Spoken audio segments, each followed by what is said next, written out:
I'm 15 years old and I'm in that stage which is considered as one of the most important phases of a student's life. I come from India, where in our education system, academics is given high priority. It is set in a deeply competitive race which is based on marks.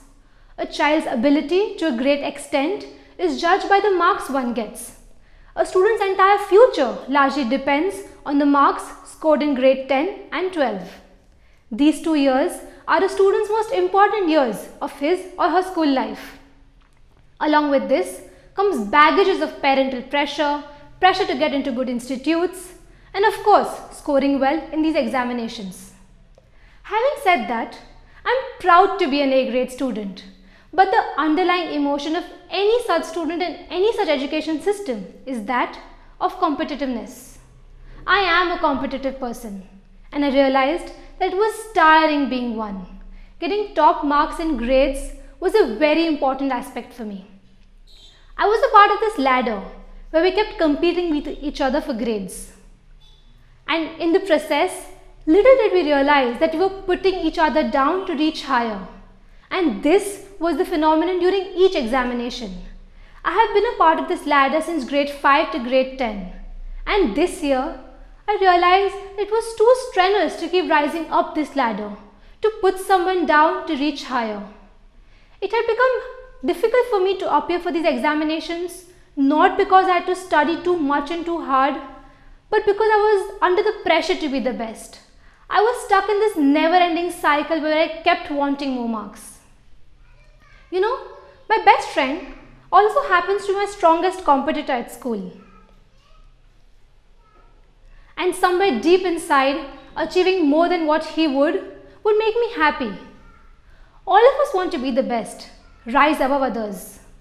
But I realized that if this results in wishing negativity for them and putting them down, being the best had no meaning. Marks has started making me happy. My happiness has started revolving around digits. But there is so much more to learning.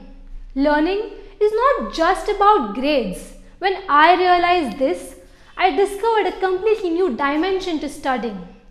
Learning new things is a beautiful experience, only until it's free of negativity and competition. The process of acquiring knowledge is meant to inspire minds, not induce fear of how much one will score in the examination.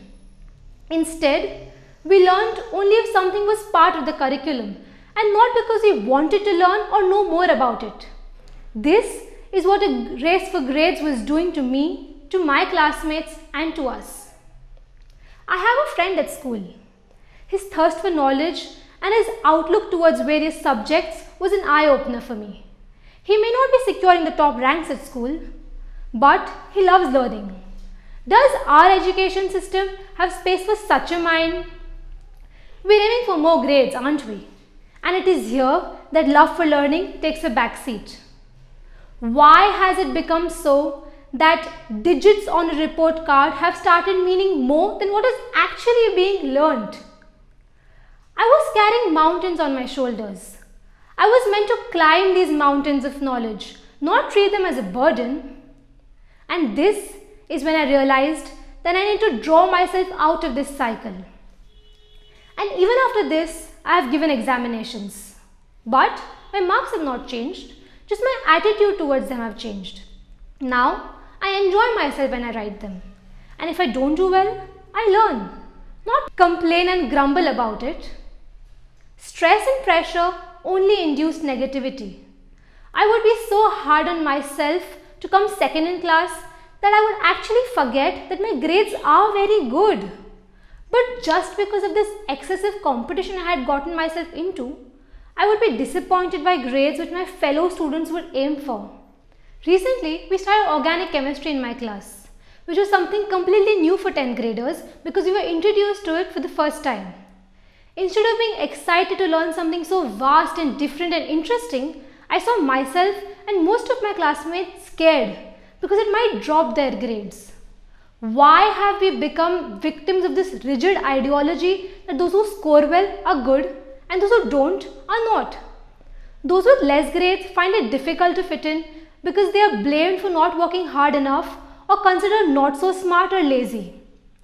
Marks do not define one's level of intelligence. They do not define their potential, they do not define their capabilities, and they certainly do not define their future. And I realized that it was not only me who was stuck in this process of wanting more marks. Instead, each student has become a part of it. My point here is, we don't need to get ourselves out of this cycle. We need to break it. We need to stop running for more. We need to pause and cherish what we have. We need to be grateful for what we have because someone is out there wishing to be where you are. I don't mean to negate the grading system. Instead, I'm trying to scratch the surface and unveil the rat race towards this quest for grades. We don't need to change our grading system. Instead, look at it with a different perspective. Because learning never exhausts the mind, but grades certainly do.